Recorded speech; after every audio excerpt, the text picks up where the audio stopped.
ચર્ચા પ્રવૃત્તિમાં આપનું હાર્દિક સ્વાગત છે.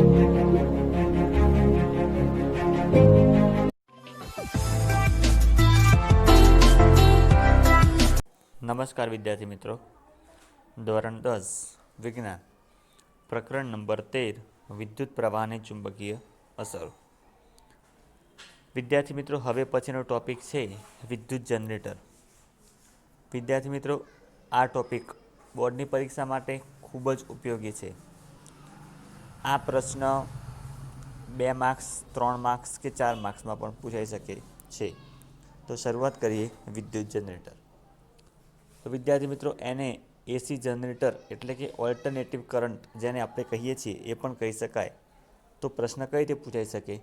તો એસી જનરેટર એટલે કે ઓલ્ટરનેટરની રચના અને કાર્ય પદ્ધતિનું વર્ણન કરો.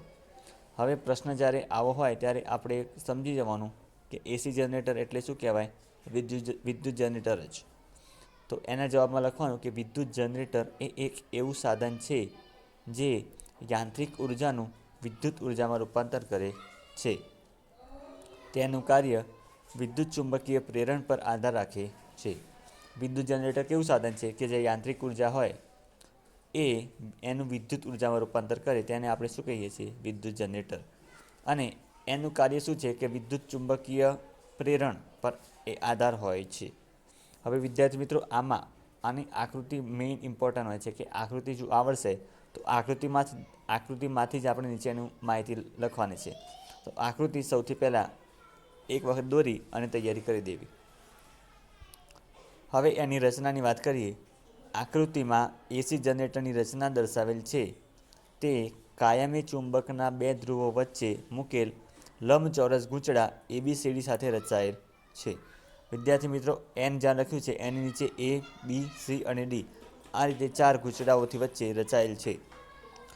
આ ગૂંચળાના 2 છેડાઓની 2 ધાતુની રીંગો R1 અને R2 સાથે જોડવામાં આવેલ છે.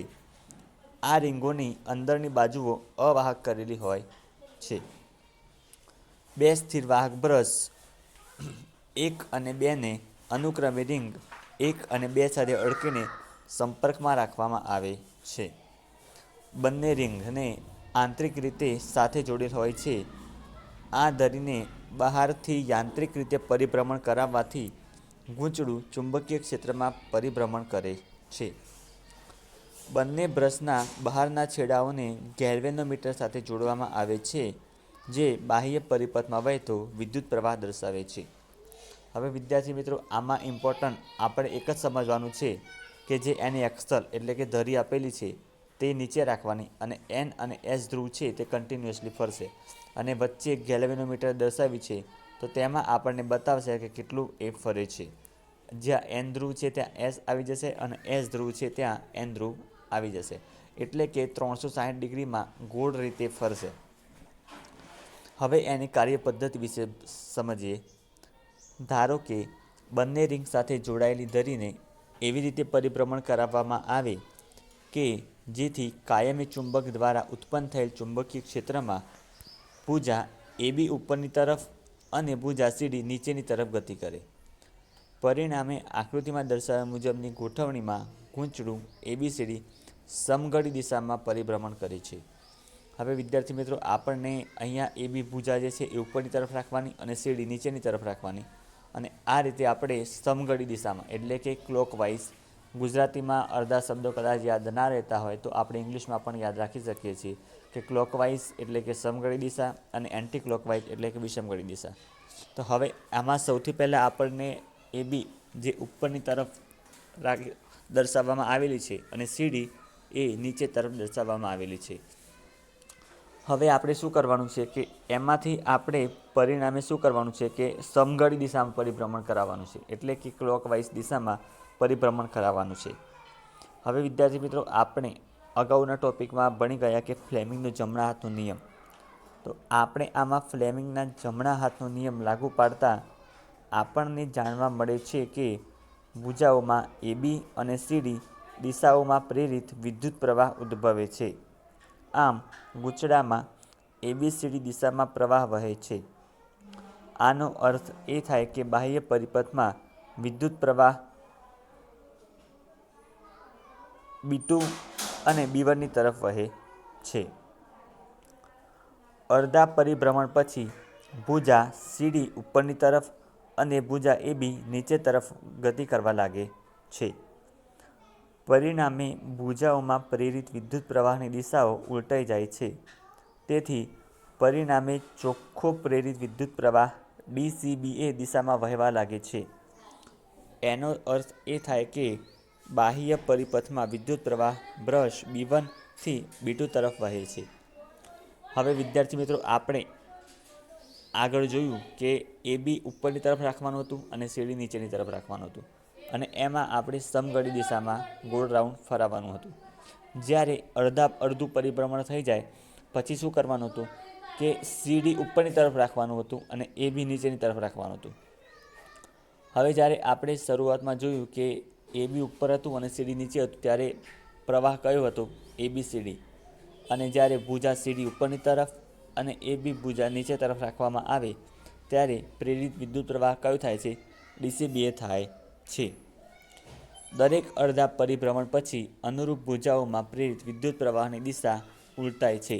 આ જ રીતે પહેલાં ક્લોકવાઇઝ એટલે કે સમઘડી દિશામાં થશે અને એના પછી એન્ટી ક્લોકવાઇઝ એટલે કે વિષમઘડી દિશામાં બદલાય છે.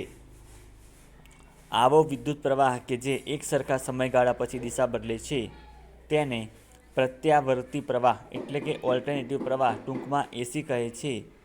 આ પ્રકારના જનરેટરને AC જનરેટર કહે છે. હવે વિદ્યાર્થી મિત્રો, આ જ પ્રશ્ન બીજી રીતે પૂછાય તો કઈ રીતે પૂછાય? તો સુઘડ નામ નિર્દેશનવાળી આકૃતિ દોરી વિદ્યુત જનરેટર જે એકદિશ પ્રવાહ DC આપે છે તેની રચના અને કાર્ય પદ્ધતિ વર્ણવો. વિદ્યુત જનરેટર એવું સાધન છે જે યાંત્રિક ઉર્જાનો વિદ્યુત ઉર્જામાં રૂપાંતર કરે છે. તેની કાર્ય પદ્ધતિ વિદ્યુત ચુંબકીય પ્રેરણ પર આધાર રાખે છે. હવે વિદ્યાર્થી મિત્રો, આપણે જે ઉપરનો ટોપિક જોયો એ AC હતો, કરંટ એટલે કે ઓલ્ટરનેટિવ કરંટ. હવે આપણે વાત કરવાની છે DC કરંટ એટલે કે ડાયરેક્ટ કરંટની વાત કરવાની છે. તો આમાં આકૃતિ વિદ્યાર્થી મિત્રો એ જ રીતે આવશે, જોઈ લો તમે. આકૃતિમાં DC વિદ્યુત જનરેટરની રચના દર્શાવેલ છે. તે ચુંબકીય ક્ષેત્રમાં મૂકેલ ગૂંચળા ABCDનું બનેલું છે. તેના બંને છેડા બે અર્ધવર્તુળાકાર રિંગ P અને Q સાથે જોડાયેલ છે. આ રિંગનો અંદરનો ભાગ અવાહક હોય છે. આ રિંગો એકબીજાથી અલગ કરેલી હોય છે. બે વાહક સ્થિર બ્રશ X અને Y સાથે સંપર્કમાં રહીને બે રીંગો સરકી શકે છે. આંતરિક રીતે રીંગો P અને Q એક્સલ એટલે કે ધરી સાથે જોડાયેલ છે. બાહ્ય રીતે એક્સલ એટલે કે ધરી યાંત્રિક રીતે પરિભ્રમણ કરી શકે છે અને તેથી ગૂંચળું ચુંબકીય ક્ષેત્રમાં પરિભ્રમણ કરી શકે છે. બંને બ્રશના બાહ્ય છેડાઓ સાથે ગેલ્વેનોમીટર જોડેલ છે. હવે વિદ્યાર્થી મિત્રો, આપણે જે AC કરંટમાં જોયું ઓલ્ટરનેટિવ કરંટમાં, એ જ રીતે આમાં ડાયરેક્ટ કરંટમાં થાય છે, પણ પહેલાંમાં ઉલટસુલટ પ્રવાહ કહી શકાય અને આમાં સીધો કરંટ આવે છે. ફરક ખાલી ઓલ્ટરનેટિવ કરંટ અને ડાયરેક્ટ કરંટનો જ છે. તો હવે ડાયરેક્ટ કરંટની કાર્ય પદ્ધતિ જોઈએ. ગૂંચળાને ચુંબકીય ક્ષેત્રમાં એવી રીતે ભ્રમણ કરાવવામાં આવે છે કે જેથી ભુજા AB ઉપર તરફ અને ભુજા CD નીચે તરફ ગતિ કરે છે. એટલે કે ગૂંચળું ABCD સમઘડી દિશામાં પરિભ્રમણ કરે છે.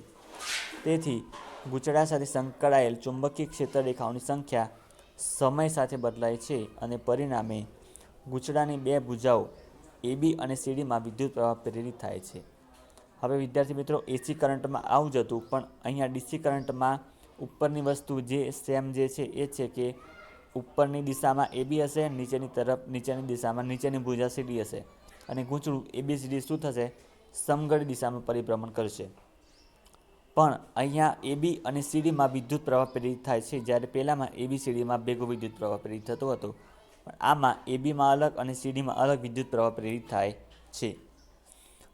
પ્રેરિત વિદ્યુત પ્રવાહની દિશા ફ્લેમિંગના જમણા હાથના નિયમનો ઉપયોગ કરીને શોધી શકાય છે.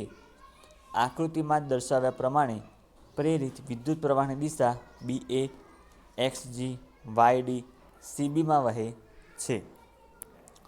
ગૂંચળાના અડધા પરિભ્રમણમાં બાદ રિંગ P બ્રશ Yના સંપર્કમાં અને રિંગ Q બ્રશ એક્સના સંપર્કમાં આવે છે. હવે ગૂંચળું જ્યારે અડધું પરિભ્રમણ કરશે ત્યારે જે રિંગ પી છે એ વાય બ્રશ સાથે સંપર્કમાં આવશે અને રિંગ ક્યુ છે એ એક્સના સંપર્કમાં આવે છે. બ્રશ એક્સ હંમેશા જે ભુજા ઉપરની તરફ ગતિ કરતી હોય તેના સંપર્કમાં રહે છે, જ્યારે બ્રશ વાય હંમેશા જે ભુજાની નીચે તરફ ગતિ કરે છે તેના સંપર્કમાં રહે છે. પરિણામે વિદ્યુત પ્રવાહ દરેક સમયે માત્ર એક જ દિશામાં વહે છે.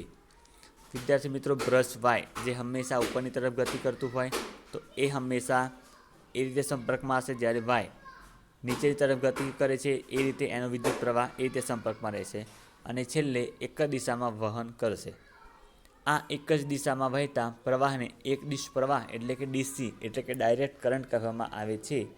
આ પ્રકારના જનરેટરને ડીસી જનરેટર કહે છે.